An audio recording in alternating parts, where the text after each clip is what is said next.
You're listening to the Low Pressure Podcast, the podcast for skiers. Presented by CMH Heli-Skiing and Fat Tire Amber Ale.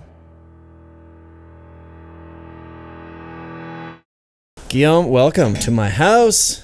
Thanks, man. We finally got it done, right? Yeah. This is the first episode I'm recording in the studio. Damn. Since COVID. No, since before that. Wow. Because I was in Europe for a while. I don't think I've recorded an episode here for like a year.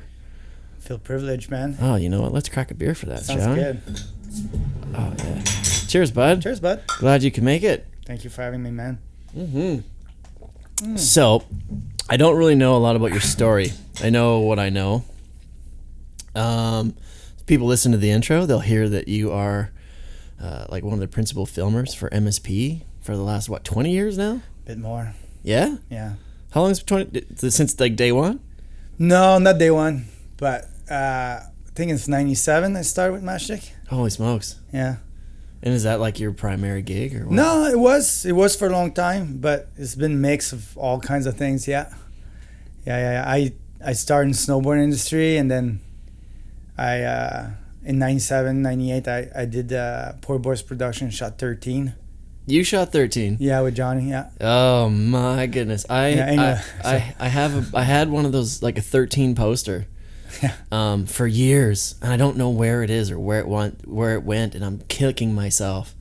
That movie was one of the moments that changed my life. Same as mine. Right? Yeah. Yeah. Douglas was like, "Hey man, take me where the snowboarders are hanging." I was like, "Yeah, sure."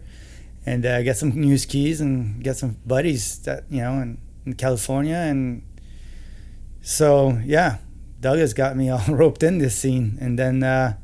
Same year, Matchstick did the same thing with Matchstick. Had a bit of a double year. 13 was premiered in California on Friday the 13th in Oakley. And we had a huge earthquake that night, man. Really? Yeah, it was crazy. Like during the party? Right, yeah, exactly. No doubt. Yeah, it was crazy. Friday 13 was like... Where was it? In Oakland? Yeah, exactly. In where the headquarters in California of Oakley? Is that the... I don't know where that is. Anyway. Someplace in California. I haven't been there in a while. I remember the 13 premiere here in Whistler. Yeah. I had just moved to town. It was 99. It was 1999, and the premiere was at the Alpen Rock. Remember that place where the theater is now? Yeah. Downstairs, there's this cavernous room with 40 pool tables. It was almost like you're in an underground bunker. Cave with the low ceilings, and then it had that weird little bar, and then beside it had a 2-lane bowling alley, and then they were just these little sections in this massive cave that you would go behind a curtain, and there'd be a bowling alley. I don't remember that night, man. In the bar. No, I remember that night vividly, because that was it was in the fall of my first season here. Oh, cool.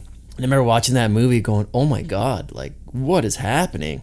And then hanging out at the party with all these people, and all these chicks were there, and I was Same with me, man. I'm this is the best. Same with me. 20 plus years later, and I'm that's great. still here. So what made you come out to Whistler?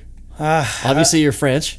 Yeah, I'm born in Montreal, and around 18, 19, I was a fashion photographer assistant. 18? Oh, I thought you meant how old are you? 18, I'm 19? 40. I'm not going to say how old I am because I feel old, but yeah, I moved out of Montreal. I was a fashion photographer assistant, really young, and moved to Whistler in 95. And in 96, in the first summer, I was serving ice cream here at the ice cream place, and couldn't speak a word of English. And first summer, and hiked everywhere, and my camera on my back, and took photos of a bunch of stuff. And then first winter, I got a job as a heli-skiing photographer.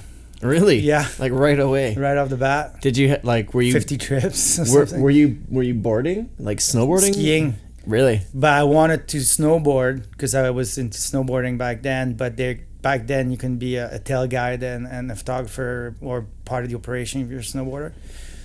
So here we go. I'm green, wearing bandanas on skinny skis and taking pictures of heli-skiers, and I say that's cool. I'll do this a bit more, and then and then started taking pictures for an agency out of Miami and stuff like that, and just for being like involved. ski photos and like ski lifestyle photos, that kind of stuff. Yeah, and then my friends were starting to get published in magazines and powder and all that. So yeah, that's way more fun than hang out with the rich Heli-Skier. But I was like, I'm like, dude, I had no money, dude. I was like, even my skis were loaned so I can go heli-skiing from the rental my friend was working. We were 8 in the 1.5, man. 1.5 bedroom place? Yeah, we were 8. Even back then? Yeah. Even though the rent back then was probably like $400. It was like $1,800. What? That's we were getting screwed. But there was a couple of lesbian that literally lived in the closet, the taxi driver, Allison. It was crazy, dude. But best time of my life. We hiked everywhere. We did a bunch of mushroom and took pictures. And just living the good life, man. Yeah. Like, totally. early 20s, living it up. And no internet, dude. Yeah, no phones. If it was done the next day, it's like, yeah, you had to be there, And then... made my way and get into a Bolex and get some film gear and then What's a sled. A Bolex? It's a rewind film camera. Oh, okay. And then I got onto Adventure Scope, hired me to do snowboard movies. They were doing Burton back then, and I was totally B-team. The A-team was with Craig Kelly and all those guys, and I was just this French guy. And Beijing was the first guy, so I was B-team of Beijing, and I snowboarded. Shooting like Tippy and that crew? Yeah, I was Savar and, all kinds of guys like this. And I'm green of the heli-skiing scene, but I'm loving it. And then Douglas said, hey, you want to come shoot some skiing? I was like, yeah, sure. How'd you meet Douglas? I don't know, but don't remember exactly the day and how. Probably from Sushi Village or something, but... Yeah. He and then so I got Johnny, and then there's the guy Mastic, and then suddenly I got in, and then turns out JP and Vinny and Cusson were all French Canadian, and they were part of the team. So I was like, hey boys, all in French, and then the Three Phils show rolled up and hang out on the glacier and. Just kind of fits, right? Maybe Mike saw that, be like, oh, there's a French guy that films. He can handle these dudes. He'd be able to just translate for me. Shooting film back then, it's like there was not that many guys that could come up and get it right the right time. Mm-hmm. Because you can't like shoot at me like, fuck up, dude. No, yeah. Because it's like not only can you not screw up the line, but you can't screw up the equipment because you don't have a do-over like with like digital stuff. Yeah, there's right? no do-over, so you got to get kind of it costs money and blah blah blah. So, but for 13, we shot the whole winter, and Johnny couldn't process any of the footage. So it just stacked up in his garage, and we had no idea what we had for the movie. No idea. So when it came time to start editing, you're just like, all right, we got these stacks of film rolls. Yeah, and we were worrying about it because if the camera, there's guys with Dean Cumming and Valdez that shot a whole winter and didn't process, and the guy loaded the film upside down, so nothing came out. I mean, we had no idea what was going to come out, but it did. So, then it kept going. That's sweet. So where did you learn, obviously you learned to ski back home in Montreal? Yeah. I learned skiing. My mom put me on the bus, single mom, and put me on the bus on the weekend, and I just, Just sent you where? Yeah, sent me to any hills. I started by Saint-Sauveur and place like that, and then after a few winters, we were going to Jay Peak, and it's so exotic. Oh, the new country. The U.S. and different candies, different arcade games. Yeah. It's just, everything in English, can speak a word. Yeah. I can speak English. I still can't, but you're doing all right? Till I show up in Whistler. I learned English serving ice cream.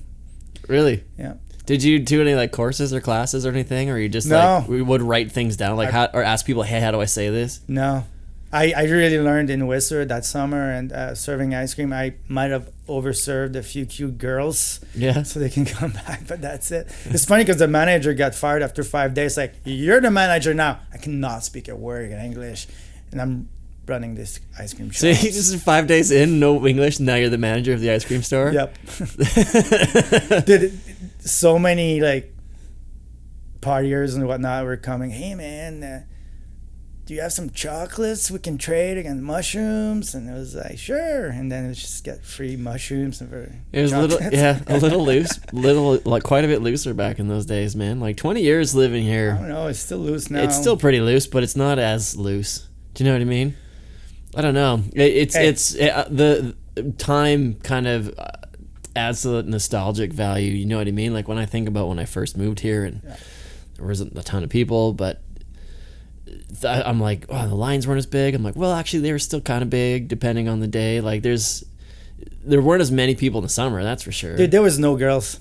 No. So I mean, like, and also like, I don't want to be nostalgic. Because today I'm enjoying full tilt these times right now. I think it's amazing. But yeah, it was a different time, and it seems for me to all fall in place.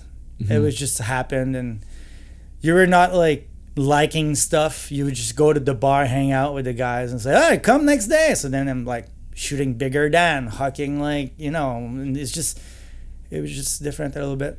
Yeah.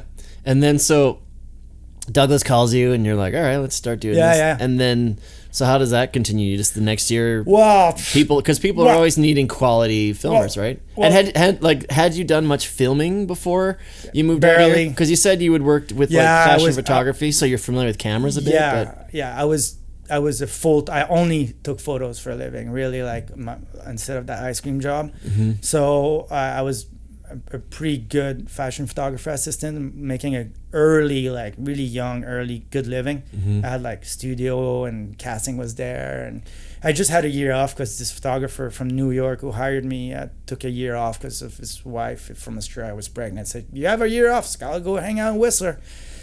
And I knew how to expose, and I got that heli-skiing job for a reason. And then I quit that heli-skiing job because I was tired of shooting tourists. I want to get more into like commercial and all that. And I got hired by my boss right away to be second angle, and hired by the agency. So I got into stock and shoot and do second angles right off the bat. So I was shooting a lot of film.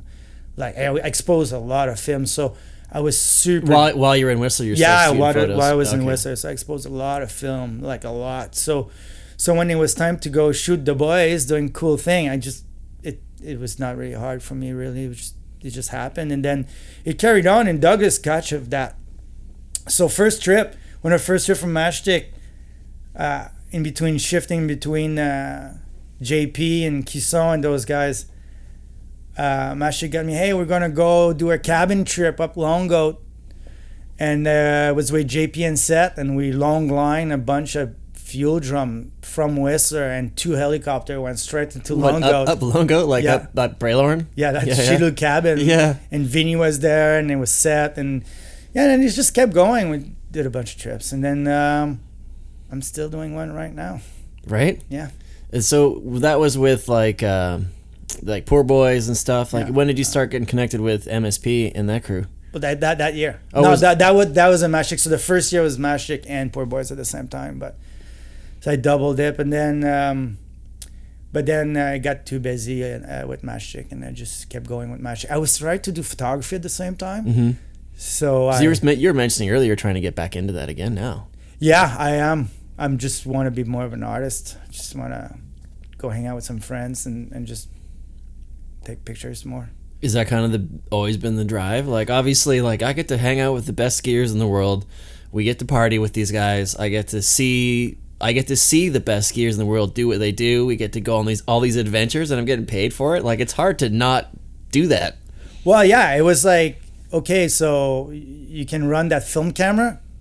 Do you want to go on a boat trip with McConkey, Dean Cumming, and Seth for 2 weeks with a helicopter on it, do first descent?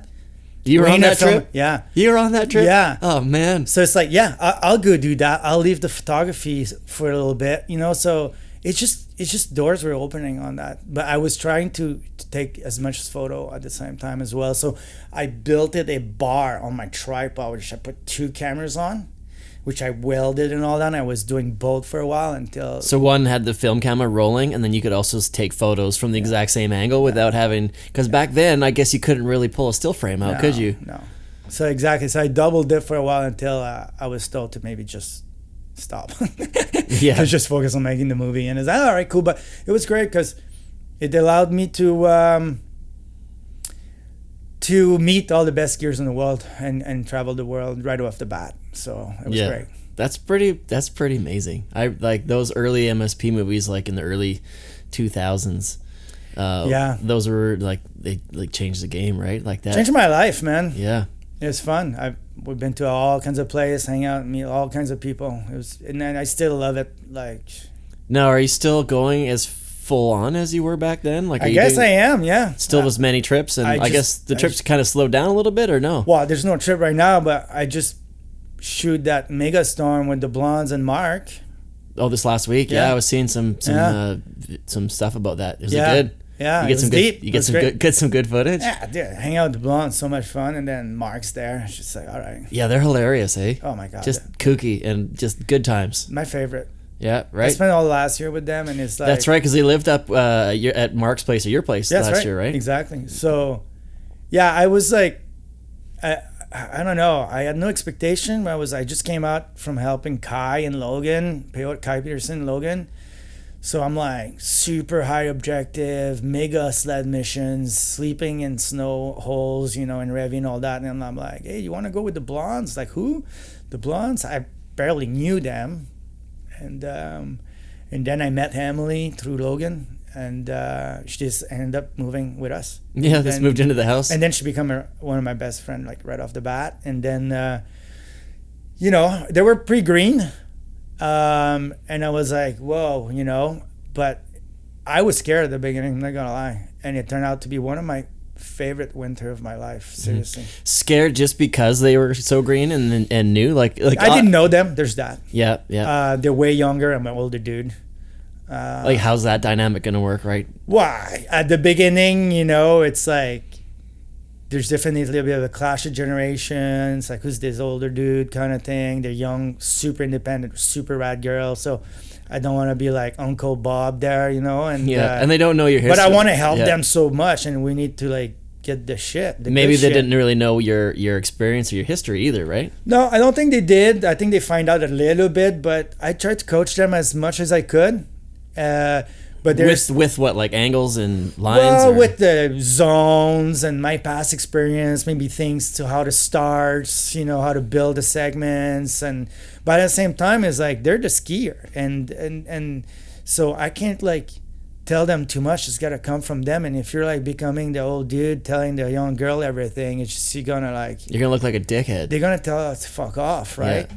And they did maybe a few times, but politely. But I was really trying to help them, and then we find our groove after going to Silvertip. We went Heli-Skiing together, and we had a time of our life. And then after that, I think I earned, I lost my scared because I had just a straight good time. Mm-hmm. And then I saw really the potential of these three athletes, and I was like, oh, I'm on something fucking good here. And so I dove 100% in it. Like I was like, that's the best thing ever, really. So I went from like, who are these young green girls, like with this past of like legends, and then suddenly and then it's like, dude, these girls are so rad. I'm having such a blast. They had truck problems, they had shitty sleds, but it didn't really matter. They didn't care. Their personalities are like, whatever, let's just keep going. Like, obviously, like nothing seems to be too serious of an issue with those three. Yeah, and they got their shit together. Like they're really rad young women. Like they're not like dumb blondes. Like they're really like, one's a helicopter pilot, the other one's a firefighter, the other one's from Sweden who's like, Tanya's like, and then the performance starts to happen. I was like, this is so rad. I'm a fan. You basically watch their confidence and their skills kind of grow. Like once you get them out into those zones, I bet you've noticed even throughout the winter, after each trip, they're like, oh, you're a little bit more comfortable on your sled. You're a little more comfortable with that line. You're a little bit more comfortable with this, right? I mean, I think they would have probably got better on their own, but I had the privilege to witness it, and and so I'm sure that you're being humble, but I'm sure what you said I'm sure you had a lot of influence as well, because like you said, you've been doing this for 20 years. So when you see something that isn't right with regards to shooting a line or perhaps getting into a zone because you've done it for 20 years, you can actually say, hey, actually, I don't think this is going to work, or maybe we should do it this way. Yeah, I think that, I mean, if you think you're going to just buy yourself a sled and you're going to bring a camera or a cameraman with you and you're going to slay the backcountry to be a star, it's not going to happen.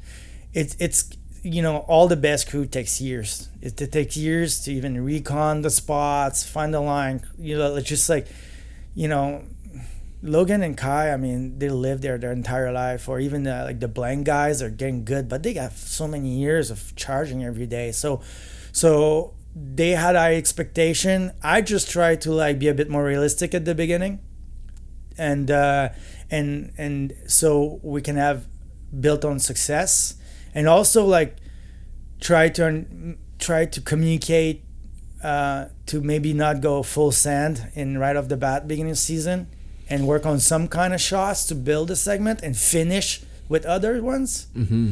Get your legs underneath you, right? Don't get too excited too early. Don't go full sand to flat in December. Yeah. Yeah. Don't. Your back. You need your back and your legs to be good. For Not that they would, but I'm just like, hey, this is maybe advise them on some zones, even if they knew of other zones that the crew were going to crush. It's like, well, this zone is 10 out of 10 mega sniper sledder break-in, which we will not succeed. Mm-hmm. To go maybe do one line in the middle of nowhere that nobody's going to see the difference. Why don't we try to go get shots there instead? Yeah. And then it's just kind of and at the beginning, I'm not, they were like, well, we can't. It's it was a little bit of try to put things in perspective, but I gotta tell you, this crew is becoming super tight. They're getting good. There's not much that phase them now. They're really good. Yeah, you're expecting from what you have stacked already, footage-wise, you expecting next year to be another step up? Yeah, for sure, because it was such we never would in the blonde segment last year. We never went to the big lines. We just in my little kind of master plan, we only finished mini golf. Mm-hmm. We didn't go for the spring big lines because everything got shut down. Exactly, so early. So what you saw is just a fraction of really what it's almost like a teaser clip, right? Yeah, it's like an introduction to the blondes, and then next year, let's blow everyone away. Yeah. It's almost like a scheduled. That's great. It's almost like a scheduled media release, right? But they know now. They know now. Now you see Janelle doing squat and revving and all that, just getting super they see it's great. I think also when Kush came and meet us in the spring, and they saw Kush landing in all kinds of really cool spots and be natural and such a it was really good influence too. And that's where Janelle did her Andrak Cork 3 and Stomp. It's amazing when you can watch movies for days, right? But unless you're in person and you can see somebody do something like that, sometimes that's the trigger. It's oh, for sure, maybe I can do that, or I know what it's going to take in order to push myself a little bit further in order to push my personal limits to get to something like that, right? Sam Cooch is a beast. Yeah. He was out here last week. Was he just filming with Jeffy and the head guys, or did you go out with him at all? We saw him. He was with the blank guys for a few days. Yeah, I think it was a head time. You're right. We saw him in the woods, and we kind of teamed up on the little face together. It was actually super nice. He was with this kid, skier Cole. Cole Richardson, right? Yeah, it's pretty funny. He's so green, dude. It's really fun to see. I like watching him though, man. His Instagram stuff is kind of exploding, and I keep taking notice. I'm this is a good skier. He's a really good skier. Yeah. He's learning sleds, all sweaty the day started. He's been stuck a billion times, but he throws down and he lands on his feet. So it's great, and he's got Kush to seems to be mentoring him, so it's gonna stack some shots. Good part. Didn't he get discovered on that Quicksilver thing with Sammy? I don't know that. I think that's where. I don't know that. I don't remember exactly, but I think that's. But who isn't green when they're first on a sled though? We all are. I've had a sled for a few years and I'm still garbage. Dude, if you don't get stuck, you don't learn. Yeah, right. You learn every time you get stuck. How many times have you rolled your sled in your life? I've rolled mine last week. Hundreds of thousands, thousands and thousands, right? It was fun to be. Mark joined us with the blonde this week. Abma, yeah. Yeah, and that was really nice to see the full vet legend showing up and hanging out with the blonde, and it was the first sunny day. It opened after all that storm, and it's just I don't know what he had for breakfast that day, how many supplement he had out of this thing, but holy crap, like, yeah, Mark is not showing any sign of age, and it was really nice to see him taking. It's so nice to go because it's like I don't have to convince about anything. Mark's like, oh, we should go there, and they're like, yay! Yeah, and I was gonna say, like, it's interesting because you like.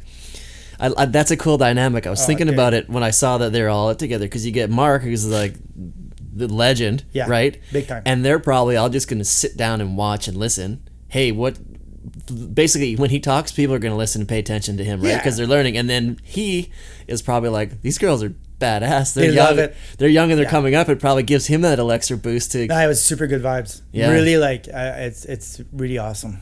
That's sweet. Yeah, I don't have to. The landlord. I have to do way less. Tenants and the landlord. Yeah. Well, Janelle's moving from Revy and is moving in the house. So, oh, is she? Yeah. Oh, cool. Yeah, I was. My neighbor across the street was looking for tenants, and I told Janelle, I'm like, hey, my neighbor is looking for people. So cool. I was trying to get her. I was trying to get her to be my neighbor, but awesome. So she's moving out for the spring. Good. Yeah. Sweet. Awesome. Yeah, man. Yeah, dude. Well, that's pretty freaking awesome. What else do you want to talk about? Any questions? Yeah, let's talk about you, man, because you've gone through a huge transformation yourself in the last several years, which obviously you got to give you some credit to, because you've basically changed yourself, right? You've lost a lot of weight. I did. Right? Are you willing? Are you cool? I obviously put you on the spot, but done. So what was it that like triggered you to like? Well, I was really active all my life. But then I spent my summers in Montreal, and I worked on movie sets, and I partied, and I got fat, and and then I came back to make the ski movie. I guess I remained fat and did a lot of heli-skiing, and I got out of shape. And then lodge dinners and lunches and cookies and and then I decided to change my lifestyle. And what was the highest you weighed?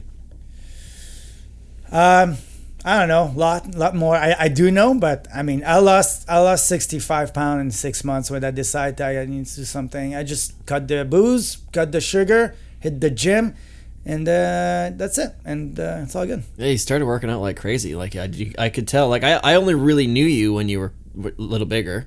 Yeah, I was not bigger my whole life. I was pretty skinny my most life. But I definitely partied my ass off and enjoy indulgent lifestyle for sure. Travel, work, make money on commercials. And when you get a little bit older, chase girls in Montreal. I was so bored shooting those commercials in the summer, but I was making a bit of money and then long hours and hang out by the craft table and just like suddenly you're doing night shift shooting a Walmart commercial and you're just like, I'll have an extra hand of chip there, and then it's like you're so bored. It's like I'm gonna go straight to the bar after, and stuff like that. So, and it creeped on me as I get old. Yeah, when you get older, the calories don't burn off as quick. Yeah, and then did you find it was affecting your like performance, like on the sled or in the backcountry? And it's funny because honestly, what I was like out of shape and chunky, I was looking at myself and I was like, damn sexy guy. It's like I was like, you are a catch. And I kind of like thought in my head I just needed like to lose like 5 pounds or something. I'll be like, I would be back, no problem.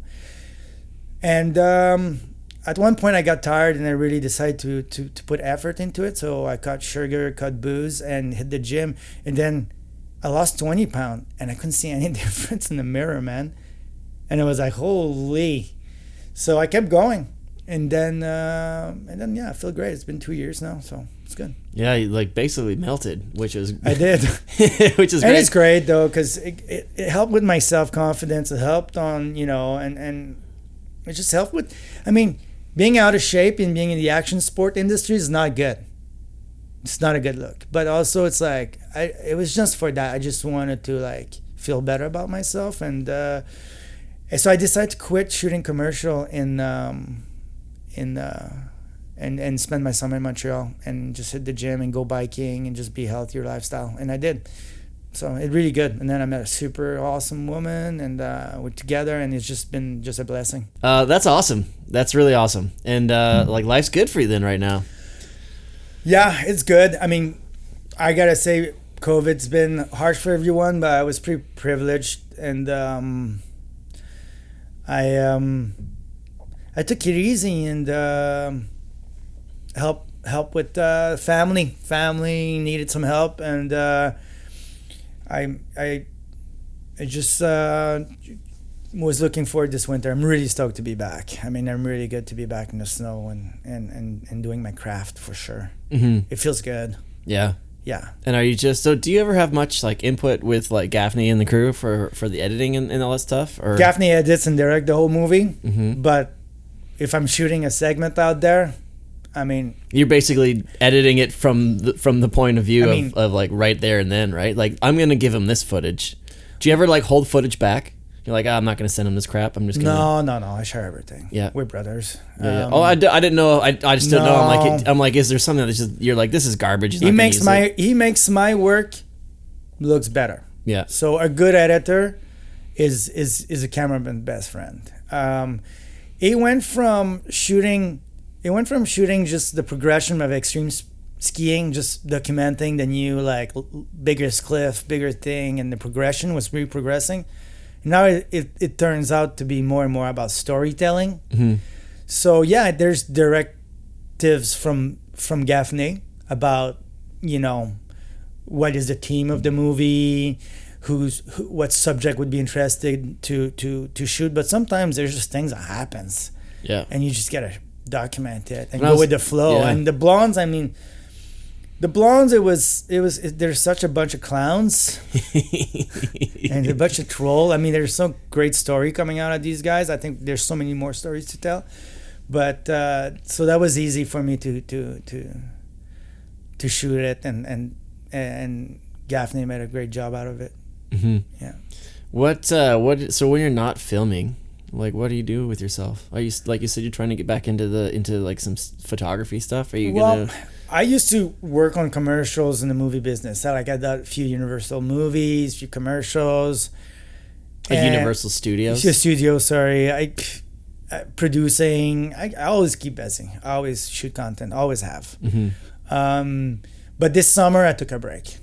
Because there wasn't a lot of work because of COVID, or you just there's that, and it has some family. My family needs some help, so there was just a time to take a break, and there was family time and COVID, so I just like took a full break and went to Quebec and worked. I renovated a sugar shack, 1840 sugar shack, and hang with mom. That's 1840. So for those of you who are listening, most of the people listening to this are in the States. And some in Europe, some in Canada, but sugar shack. For those who don't know, please explain.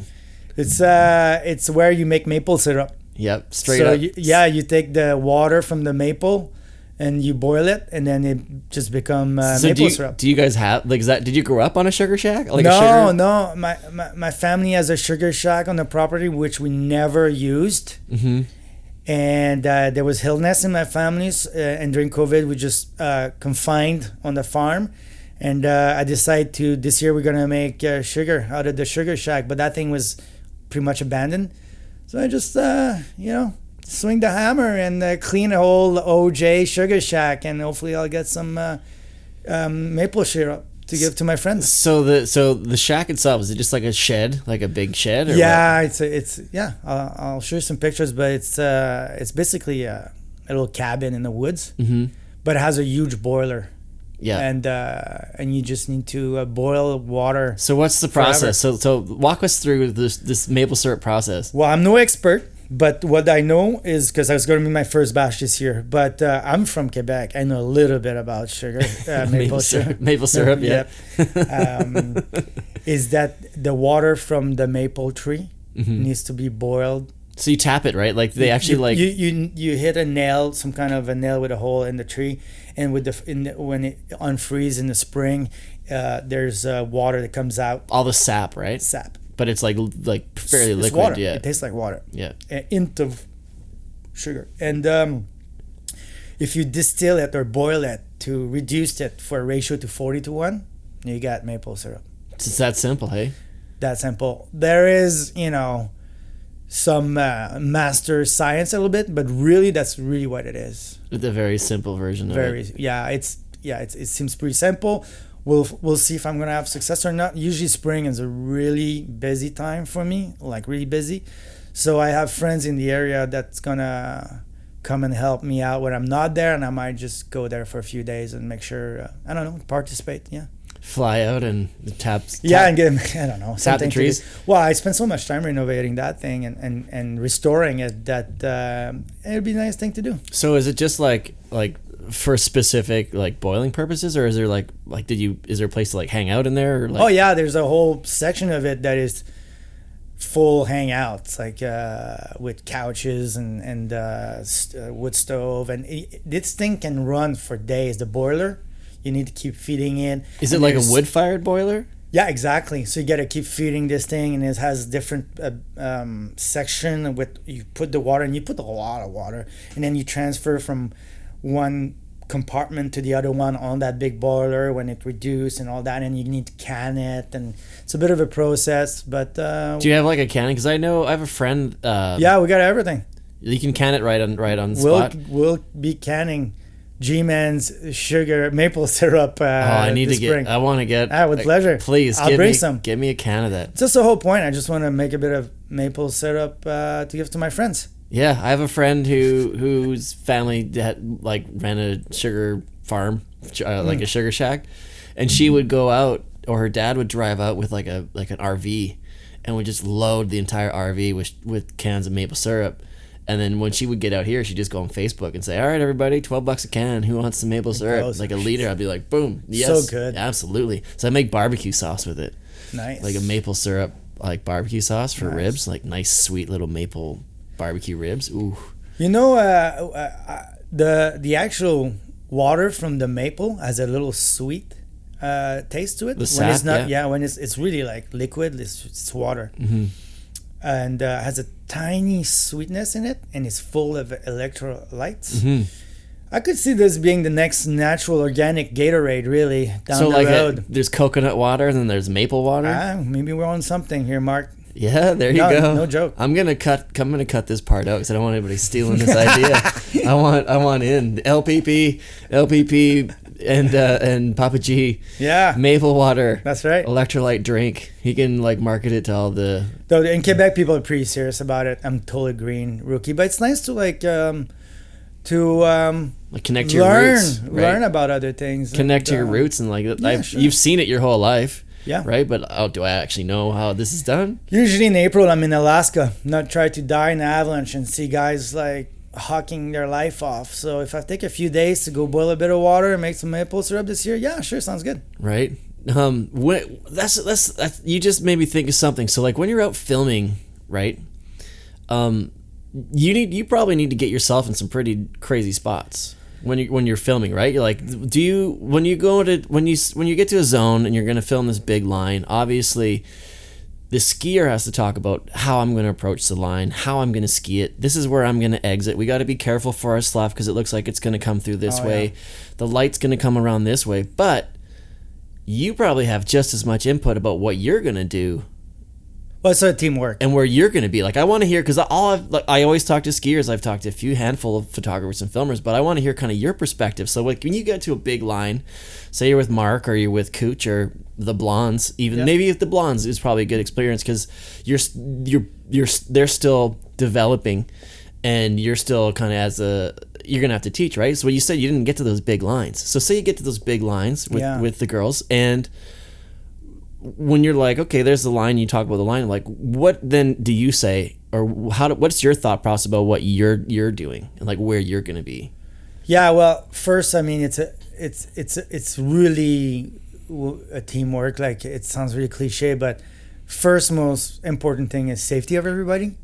So we could do snow checks, free laps next to it together, check the snow and all that. And then position cameras. So if there's more than one camera, we kind of like. And that's what I'm trying to focus in on, is that part of the thing. Yeah. Is like, where are you deciding to put your camera, and like how, Like, what's involved in that? Because, like you just said, try not to die in an avalanche in Alaska, right? You've got to put yourself in some sketchy spots as well in order to get the right angles. Yes, I ski in the terrain a lot with and the thing is, I don't ski. I ski with a huge pack. I'm a gigantic anchor. Like how heavy is this pack? Yeah, it's getting lighter and lighter, but it could be 30, 40 pounds, I'd say. Then a tripod, so. And like 50, 60 pounds? Well, I'm 60 pounds less. So that's I was going to say, so it feels normal, normal for you. You know, if Mark gets caught in the slides, he can just, if he's lucky, but his skills and also the fact that he's Mark, and he's lighter and he's a better skier than me, he be able to maybe just point it down, right? If I'm trying to find a zone where it's the best looking angle, so where it looks the best, I'm going slow and I'm heavy and I'm pushing on that layer way harder. So yeah, I don't take risk like the athlete, but I'm definitely a good guinea pig for the avalanche. Jeez, but like you have to set up on specific slopes sometimes as well, right? Like you got to be like exposed, I'm sure, in order to get that. Dude, before drones were on slopes, man.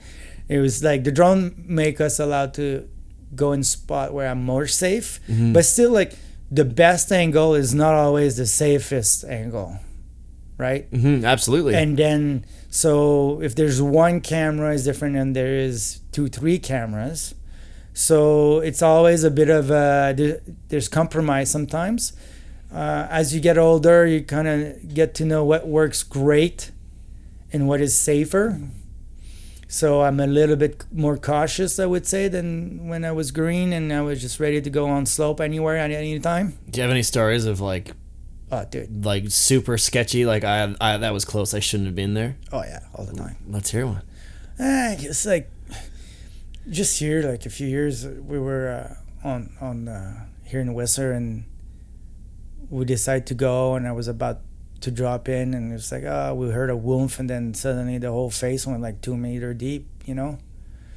So and that was like while you guys were standing at the top. Yeah, exactly. Not ready to like you're ready to ski down and set up. It's a slope we skied a lot often, so you just gotta get really, really, really like plan that it's gonna go wrong every time. You have to expect the worst always. I am now, yeah, for sure. So I just try to be like get the best shot, but also be like, if it breaks, is it gonna fall on my head? Also, if it breaks for the athlete, can I go reach him?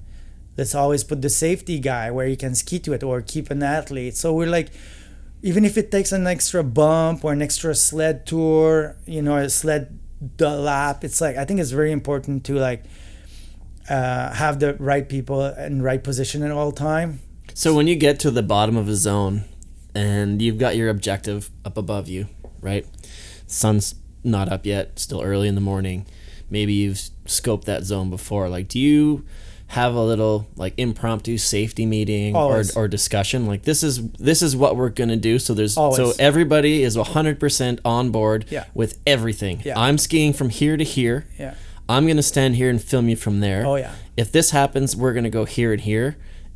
It's like that. It's a coordinated, full on like a mental checklist that's non-negotiable. Yeah, and it's a good thing. It's just like reevaluate, assess the risk, where you're gonna go, plan B, and as the crew works more and more together, it becomes like not even like, okay, let's have our meeting. It's not that, but there's a few rules that we try to respect, like a lot of comm, radios, eye on the athlete, not be in the line of fire, yet try to get the best angle, you know. So do you find that, like, say maybe later in a season when you're working with the same people a lot, or maybe later in a day, have you had any instances where maybe you get a little bit lazy or you don't follow through all those protocols quite as thoroughly, and all of a sudden, oh shit, we almost got caught there because we got a little lazy, or we got relaxed a little bit? It could happen to the best in the world,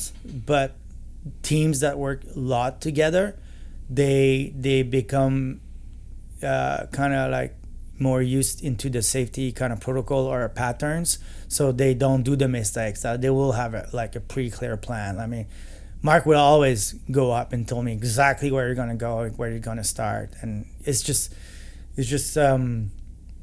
it's a good habit to have, and it's also our only insurance out there, and also it's the only way to get success.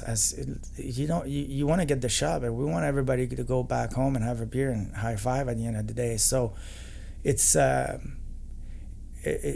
like in a we have to do this, I'm commanding to do this, but every player, team that is a cameraman, photographer, guide, and athlete really needs to work together within that goal, is to get the shot in the safest way. If not, you're gonna have some bad news. Yeah. And they already, like, the thing is, it's managing risk. So they already, to the eye of the viewers, the athletes doing risky things, right? Yet it's something that they've done a lot and they're within their skills, but we need to manage the risk around that. And and it might go bad. Sometimes freak accident happens, and you're not always right. But if you're prepared to it, it sounds super cliche, but if you're prepared to it, then you can avoid the disaster, and you just got to plan for this every time. So the yahoos out there, all solo mission, not listening, not communicating, it's just not gonna work out for them. Like, even not gonna be fun to work with. And right? People aren't gonna want to work with them. If I get stuck in the right spot at the wrong spot, it's nice to have your team member to come and help you out, because you don't want to be sitting on the wrong spot. So it's nice to have be awareness of your crew is important. You need to be really know everybody at all time, where they're doing. We're all on radios. And when one of the athletes is doing something maybe a bit more risky and the rest of the guys all support that athlete. They're not just gone to check their lines the next one. Yeah. They understand that if something happened, they're part of helping out, and then they all rotate doing this. So, and then if you do this for a long time and within your own crew, then the guides becomes more lenient. If there's no guide, just as a crew on sled, it's just a good way to approach. I'm not saying it's nothing's gonna happen, but at least you're minimizing your risk. And I don't think people give enough credit to those crews or the professional athletes that perform as how much there's preparation, and it's slow moving in there for your enjoyment. The amount of effort and time and energy and planning and coordination it takes to get that one banger line on film is crazy. How much it goes behind it. It's like anything. Everybody always sees the final product, but they don't actually see the journey to get there. Yeah. And they think, oh, I want to be a pro skier. I want to do that. You also got to be ready to walk away from the line. Even if with all that time, it could be from all the reason, all the time investment and money, all the pressure you think you have, you got to be able to, all the objective you have, you got to be able to pull the plug on that objective if there's one little thing that doesn't go. Have you, as a filmer, ever had to tell someone, don't do this? Tons of times. Yeah. Usually there's not much argument, and it's not up to me, but I prefer when it's the athlete to do it. Yeah, because you think it was the athlete, but that's what the question I was having is, have you ever had to override someone and be like, I'm not filming this, I don't feel comfortable? Yeah, I have, but it's really, we're such brothers and sisters, and we're so living in this together all the time that if you have a legitimate concerns and you share it on the radio and whatnot, it's really aware that somebody's gonna go. And there's athletes that earn your patience / confidence.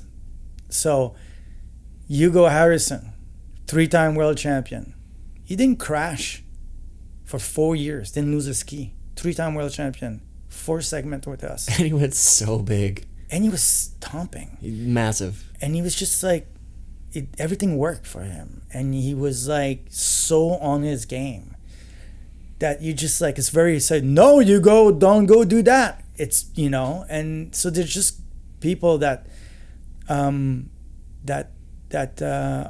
so good that you gotta trust them, right? There's still risk. You might, but that's interesting too, when you have to almost gauge the individual, right? Like you have to, it's almost like you're not critiquing them, but you understand their abilities from what you've witnessed as a person who watches people ski over and over and over, and you've seen them operate in the trickiest conditions, in the best conditions, on the sickest lines, in the gnarliest zones. You have watched these people. Yeah.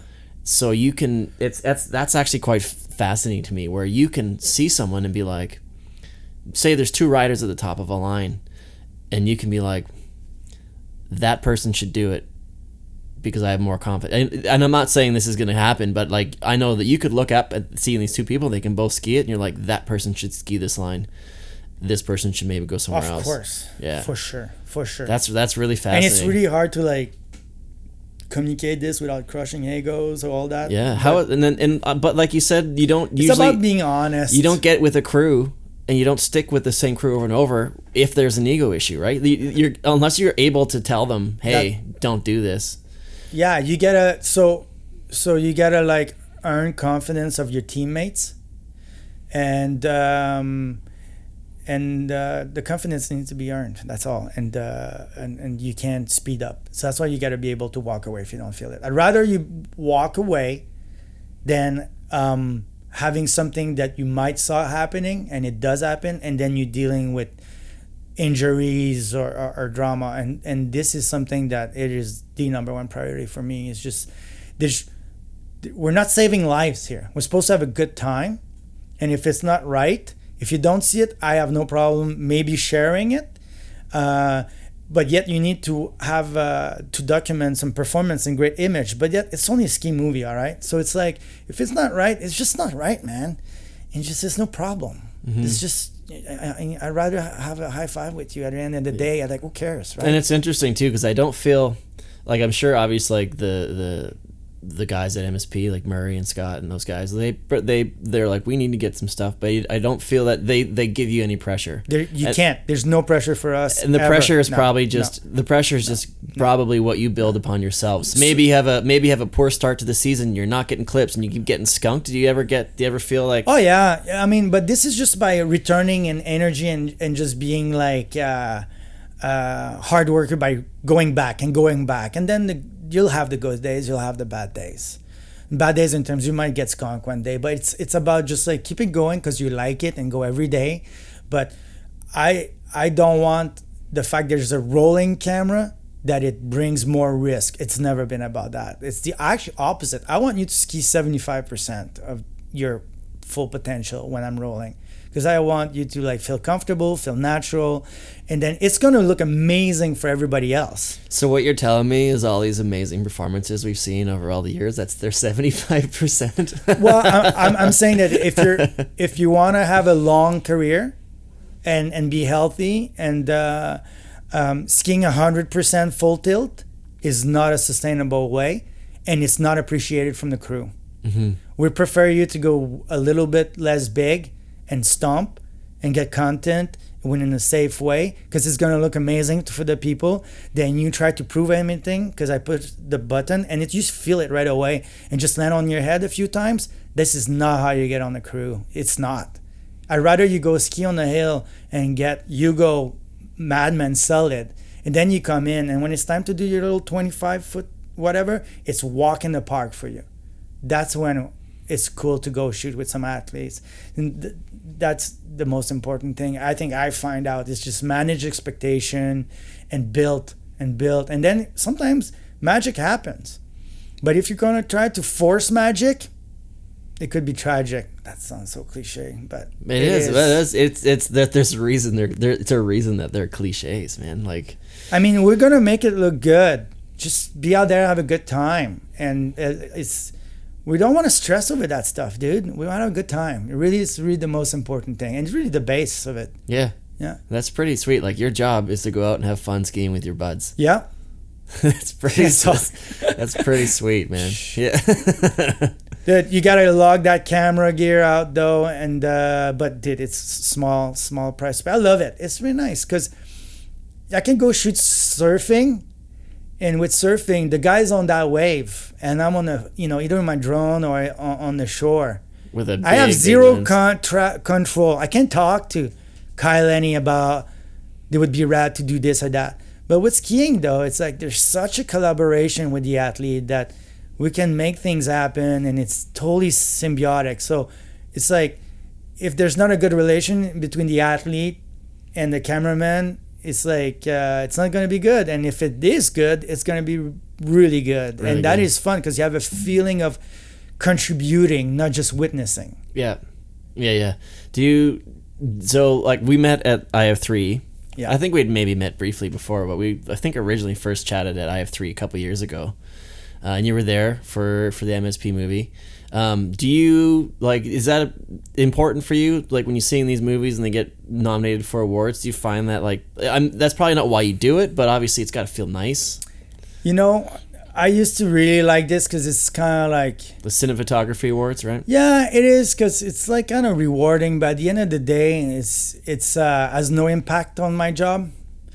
I don't think the sponsor really cares. They care about other things, and it's only the opinion of 2-3 guys. So some years you get lucky, you get it. Some years you don't. It feels really nice when you get it, but really the really rewarding part is that be able to do it every year. My rewarding time is really being in the mountains every year. Mm-hmm. So when you're shooting at an angle, you're just like, I just want to get this based on everything we've just talked about, safety and the line and the comfortability of everybody and the communication. That's your main goal. But then if you're able to get a sick angle and a sick shot, that's kind of the bonus. It's a chase. There's definitely a chase. It's like it could be the best shot of your life, and you gotta go and try to do it. And then it needs to be good communication with the athlete. And when it happens, it's super rewarding, And at the end of the year, if somebody wanted to give you a plastic trophy, great. But it's not about the plastic trophy. Sure, it's nice to get it. I mean, who doesn't like to be done? You're great. Thanks. Yep. You rock. You're cool. It's cool. But there's been so many, I think, athletes who's been skunked or misjudged over the years that I kind of like got a bit, it could be a bit of a scene. It could be sponsor driven, publication. Pay to play. So it's like, it was like, and at the end of the day, it's like all these guys that are in these movies or nominated or go on the stage, they're all winners to start with. Mm-hmm. And so are you more bummed out when an athlete you shoot doesn't win like an individual award versus like you winning a cinematography award? I used to be stoked on anybody or any awards, and now I could care less, to be honest with you. Yeah. Because it's funny because the movie who gets the awards, or even the athletes who gets the awards, might not get the most support the next year. It's not driven with that at all. Mm-hmm. It's just sponsorship dollars. It's like who watches the most, yeah, and who can go to do it again. I think that's your award. Yeah. It's like it's who can do this year after year, who's got the most interest, and then and it's sad to say, but like a lot of the ski movies are based on, whose sponsors are paying the bills so that these people can go and be in these movies, right? I think also the huck factor is going not as popular as it used to, so it's not as nerve-wracking. Now it's more about storytelling. Mm-hmm. It's funny. There's those like it's cyclical, right? Yeah. You get a couple of years where big hucks are awesome, and then you get a little bit more style and storytelling, and then in a few years it's going to be big hucks again. Yeah, maybe, I don't know. We'll see. Yeah, we'll see. You're going to be leading that. It could be all dependent on the footage you get, right? That maybe will like start shifting the trend again. I'm looking forward to tell more nice story about skiing. There's so many ways that you can tell nice stories, and I couldn't believe how Mike Douglas with his Salomon Free Ski TV, like how much stories he stole. How many he's told. How many good ideas this guy can come out. Come on, bro. And they're Share some. They're still putting Mike. out. Yeah. It's crazy. Share some. Hire me. Yeah. No, it's just like how many great story you can tell about story. Apparently you can. And you know what? There's always new people coming in the sport. The sport's evolving. There's stories behind it. And if it makes people stoked on skiing and gliding on snow, great. That was great with Hugo when he would start stumping and people was just not butt checking and just hocking their bones, and then it's great to have like guys in Douglas telling a story about the chairs. You know, it's this the romantic things, and I think there's room for everything. All of this. I love that you're so pumped on the storytelling aspect because you're a big part of it. But I like that I like the thought that you can create something and then hand it off, and then with anticipation waiting to see what it's going to look like and be like, that's really cool. Especially when it comes to like storytelling from, you said like Hugo hucking to Mike talking about a chairlift, you know? Yeah. It's pretty cool. It's pretty cool. Yeah, just so many subjects, and these athletes, I find these athletes being doing it so much from the heart. They're really legitimate athletes, and I think there's something exceptional to document pure love of a sport that is not really driven by money or fame, to be honest with you. They're just, and I find it such a pure subject. And also the sport of skiing is such a beautiful sport to shoot. And you just can't get enough of it. To me, it's just, I could do this my whole life. Yeah, hopefully you do. I am. I love it. I don't know if I'm going to get a job at 80, but hopefully I can. There may be a market for old people skiers. You know what I mean? Like when I'm 80 and I want to see somebody ski in my ability, whew, I don't want to see some whippersnapper throwing a cork 14 off of a double stager cliff in the backcountry because that's the progression it's going to be. I want to see an old man skiing like knee-deep easy groomers when I'm 80 because that's probably what I'm going to be able to do. So maybe as the industry progresses and all these people that were like when we came up, like I was in our early 20s, late teens, and when the twin tip movement came out, we lived through the explosion of all the ski movie companies and the advancements in ski movies, the advancements in ski technology. Like the last 20 years has been unreal for skiing. Absolutely unreal for skiing, right?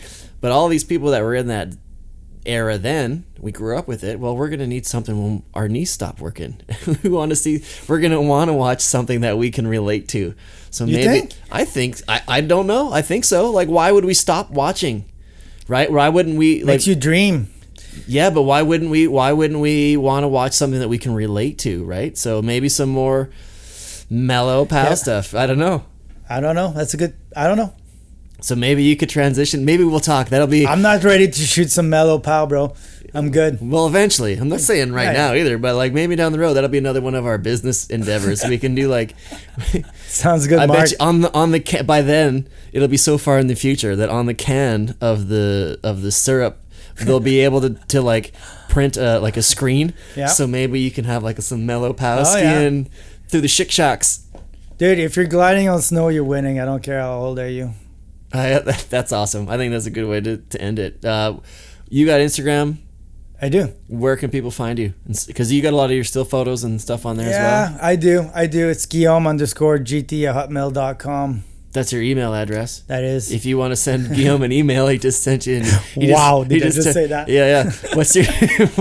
So send Guillaume an email and be like, "Hey, what's up, dude? I appreciate you." It's Guillaume_GT. That's my Instagram. Guillaume GUILLAUME_GT@hotmail.com. Yeah, man. This is so. Dude. If you've watched MSP movies in the last 20 years, Guillaume is a huge part of that, and you owe this guy some gratitude because you've entertained a lot of people for a long time. Dude, I wanted to tell you the story of Hugo shitting his pants, landing on his cliff. I will tell this another time. Well, you can tell it. We can make it as a bonus. Will he like you to tell this story? Oh, he laughs about it. All right, let's go. We're in Terrace, and Hugo's been stomping for 4 years, and this cliff was a bit overhanging, and it was first thing in the morning, and he stomped it, but he knocked his head on his knee and rode out of it. But it was 60-footer, maybe 50, 60, but a little bit overhanging, and the landing was not as steep as he's used to. And we filmed it, stomp it, and then he started giggling and laughing. Oh my God, I shit my pants. And he came to the heli, and he completely shit itself. Like exploded. Yeah, completely exploded. So he took his underwear off, and we give him a roll, a Scott towel, and Windex from the helicopter. and he wiped himself off his shit, and he finished the day, and Ingrid was there, and the whole day finished with the hell he was thinking all day. But anyway, I thought it was a pretty good one. Even he stomped and shit himself. Here we go. I got so much other stories. I heard we'll have to do storytelling, like a bonus podcast, storytelling with Guillaume. I heard I don't know if it's an urban legend, but someone told me about this story about this guy wearing like a one-piece suit, and like was heli-skiing, would like have to like take a dump, so he went over to the tree and like pulled his suit down and took a dump, and all day everyone thought he was like farting, and like, why do you keep farting? He keeps farting. Why is this stinking here? Apparently he just pooped in his hood. No way. Skiing all day with a poop in his head. Oh my god. I don't know if that's true or not. I don't know who told me that story, but I think about it. I think it's hilarious. Well, Guillaume, man, thank you for coming on the show. Cheers, dude. Cheers, bud. Thanks for having me, Mark. Congrats for all the hard work.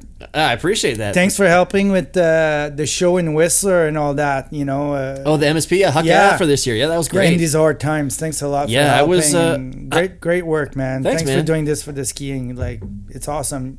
I appreciate it. Yeah, man. I wasn't sure if we'd be able to get it done this year, but the theater stepped up and they were great in town, and everybody got a lot of space, and we got to watch the movie, and it was awesome. Thanks, and hopefully next year you'll be able to take it to where it should be. Yeah, we'll make it happen. Full Bender style. Yeah, people's gonna snap.